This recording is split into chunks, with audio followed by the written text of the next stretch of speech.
Dans la soirée du samedi 8 février, un incendie s'est déclenché au dépôt de la Société nationale burkinabé des hydrocarbures, situé à Bingo, dans la région du centre-ouest. Le lendemain dimanche, le ministre de l'Industrie, du Commerce et de l'Artisanat, Serge Poda, s'est rendu sur le site de l'incendie pour constater de visu les dégâts causés. Cet incendie qui s'est déclenché au niveau de la plateforme de réception d'hydrocarbures liquides a fait d'énormes dégâts. L'on dénombre plus d'une dizaine de citernes calcinées, la majorité des postes détruites et plus de la moitié du hangar de la plateforme partie en fumée. Cependant, aucune perte en vie humaine n'a été enregistrée.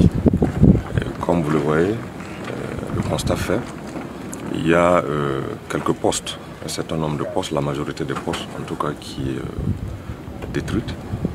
Il y a quand même des postes en réserve, je pense à peu près 5 postes qui peuvent être immédiatement réutilisés. Concerne le gasoil, le super aussi et puis le pétrole. Vous voyez les véhicules citernes aussi qui sont tous calcinés et le hangar qui est parti à peu près de moitié. Donc il s'agit d'un constat malheureux. Heureusement, il n'y a pas de perte en vie humaine.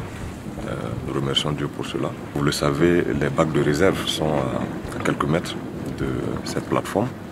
Et si le feu n'était pas circonscrit, le risque, c'était donc l'explosion de toute cette réserve. Et ça pouvait créer une situation malheureuse pour toute la ville. À en croire le ministre Poda, l'incident n'affectera pas la disponibilité du carburant, car, rassure-t-il, il existe des postes en réserve. Normalement, il n'y aura pas d'impact sur la disponibilité du carburant pour toute la ville. Et la société va reprendre ses travaux dès que la police scientifique aura fini de faire son enquête sur le terrain.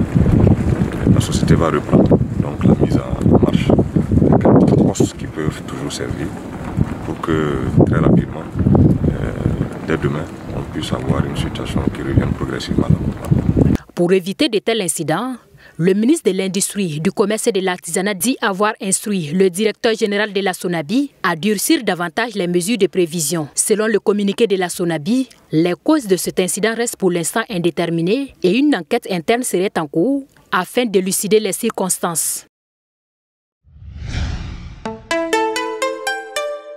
Truy TV, la télé interactive.